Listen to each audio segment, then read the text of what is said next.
This is the plaintiff, Miguel Estrada. He says he and the defendant have been friends for 30 years, and the careless guy left his dog out in the backyard. It got out, got hit by a car, and died. Originally, the defendant claimed responsibility and said he'd pay for the vet bill, but now has changed his mind, and here they are. He's suing for $656, the amount he's owed.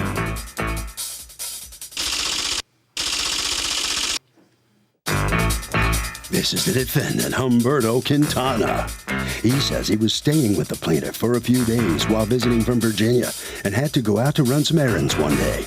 The plaintiff told him not to put the dog in the house when he left because it wasn't potty trained, so he left it in the 6-foot fenced-in backyard. He's sorry, but the dog got out of the faulty gate somehow. He feels horrible, but he had no idea the gate wouldn't work properly, so it's not his fault. He is accused of a doggy disaster.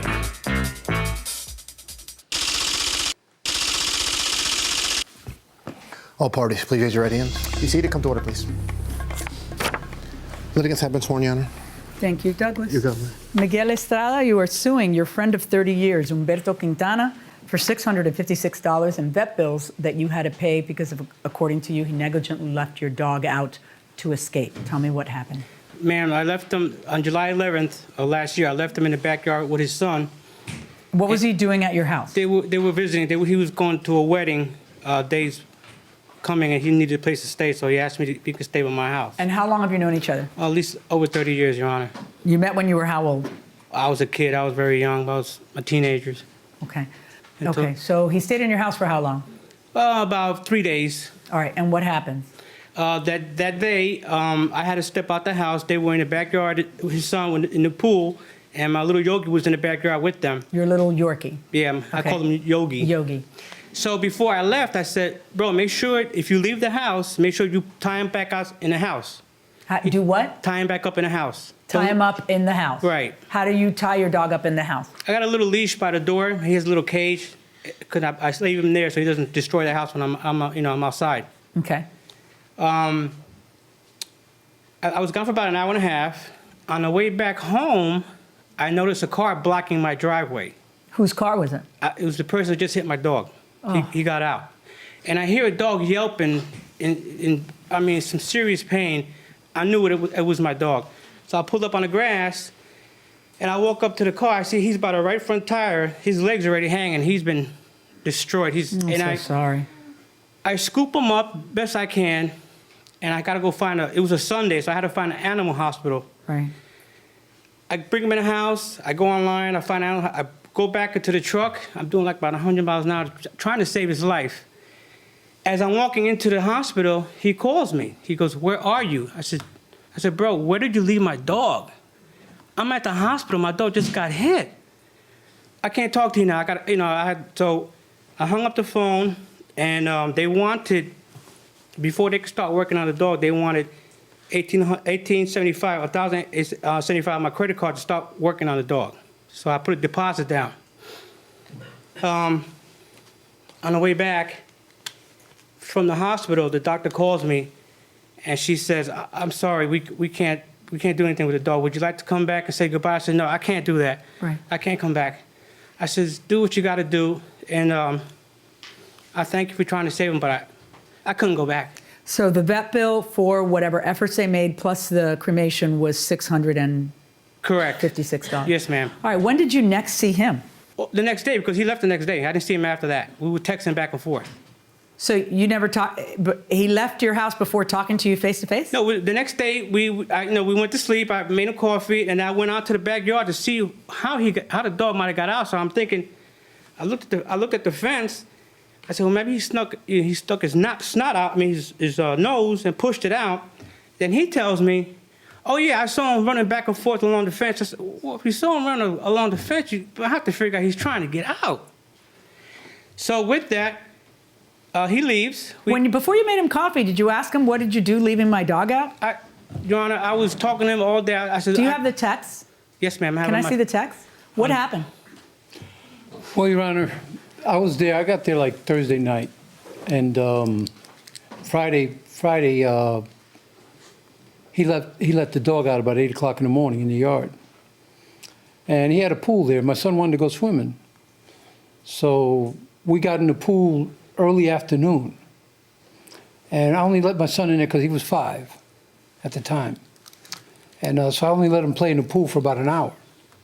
So we came back inside, took showers, and Mikey was there, and he said he had to run out. He had to run and go do an errand. Where was Mikey during this? He was around the house. Inside the house? Yeah. And the inside dog was house. outside? Yeah, the dog was outside all day. And me and my son got dressed. Mikey said he had to go run in there, and he ran in there. And I said, well, look, I'm going to go get something to eat with my son. So he said, whatever you do, don't let the dog in the house because the dog will pee on the carpet. That's what he did. He kept repeating that over and over. He said, if you want, you can put him inside in the cage if you want. You know, when I If you leave. want, not if you leave, go put him in the No, cage? he said, if I want. So I felt, you know, the dog was outside a good 11 hours. You know, because I didn't leave till 7 o'clock that night with my son to go get something to eat. Why wouldn't you just put the dog in the cage? I didn't think about it because he was outside all day. He was outside all day. I didn't think nothing about it. He had a big 6-foot privacy fence around the whole yard. The dog never escaped. So Until it did. yeah, until I left. I left out the front door. I never went in the backyard. I never touched the dog. I didn't let him out. And when I got back, Mikey tells me that his dog got hit by a car. Did you ever figure out how the dog got out? Welcome back to the People's Court. Harvey Levin here. So it's a sad case. Do you think the defendant is responsible for the dog's death for leaving the dog in the backyard? Actually, I don't. I think, you know, he was just letting the dog in the backyard, and he wasn't really his responsibility. So I don't think it's his. It's not his responsibility. It's not his dog, but is it his responsibility when he starts moving the dog from place to place? Well, your responsibility, Responsibility. your responsibility is for the security of your own backyard. But it's not, see, that's the thing. It's not his backyard. Once he undertakes to put it in the backyard, is he responsible? Yeah, I reckon he's responsible. If he chose to put the dog there, he should have made sure the backyard was secure. Fair enough. Going inside the courtroom. He showed me he said, this is how I think he got out. And he kicks the bottom of the gate with his foot.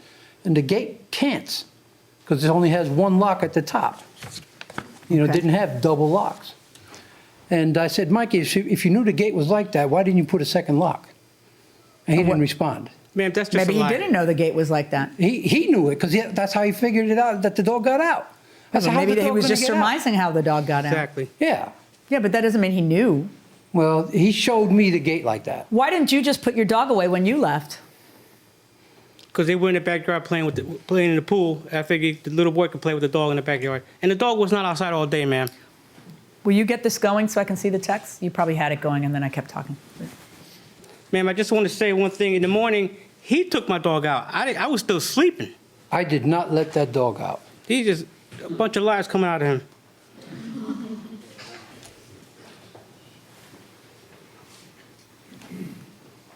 No, I want to see the text before this. There's no text before. That's after he left, man. Yeah, but you said that on the night of the hospitalization of the dog that you guys were texting each other back. No, he called me. There's no text before this? This is only 3 texts. You said that we were texting the whole time. If you keep scrolling, I'm trying to scroll, but it won't go past before that.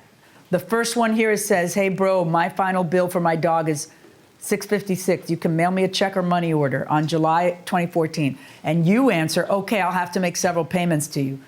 Yeah. Yeah. I did it out of compassion. Where'd your compassion go after that?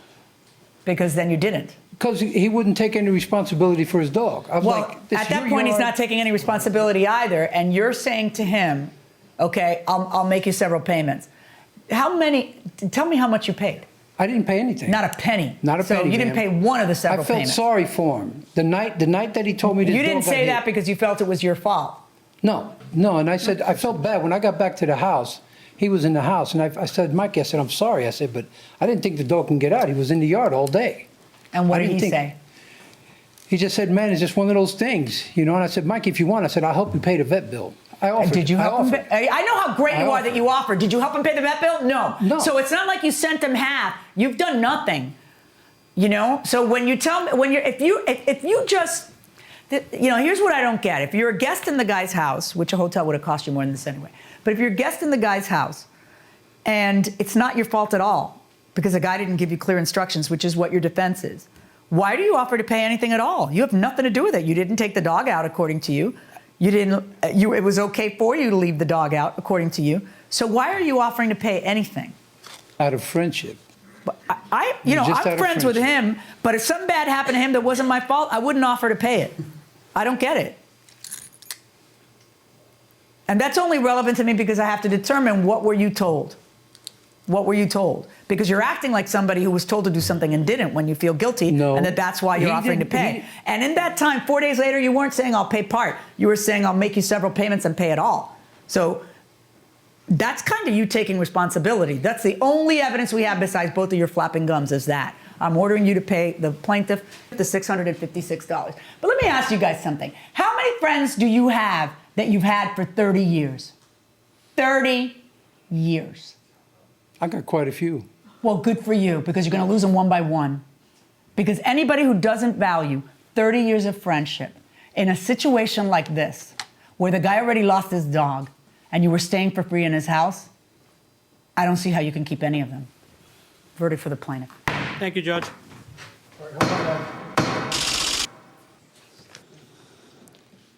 What's going through your mind after this ruling and after being admonished like that? Just ruined the friendship. Yeah. I don't feel I was responsible, but You'll throw a 30-year friendship into the garbage over this? he did. Mm-hmm. But that's your old buddy. Can't you? This friendship is over. Was. Yeah. All right. All right, sir. All right down there. Camera there. All right, step on out here. How much have you lost out of this whole thing? I lost my little Yorkie. That's what I lost. My little friend. I only had him 2 weeks. That's all it takes. Yeah. Uh-huh. What about losing your big friend? I'm not worried about that because he just went up there and lied left and right. Just total lies. How could that happen? After 30 years, why would he do that? I have no idea. I'm baffled by it. I think about it all the time. If a simple thing, put him in a house, he still would have been alive today. So. And then the way this thing all just broke down and wound up like this with two ex-friends now? Mm-hmm. How? Why? It doesn't make any sense. Well, over money? Over a love for a dog. That's how I'm looking at it. All right, Harvey? I got to say, there is a consciousness of guilt here where the guy starts talking about, I'll pay for the damage here. This isn't like a settlement negotiation where it's not admissible. This is kind of like guilty mind. And that will do it for this case. Litigants for the next case on the way into the courtroom right now.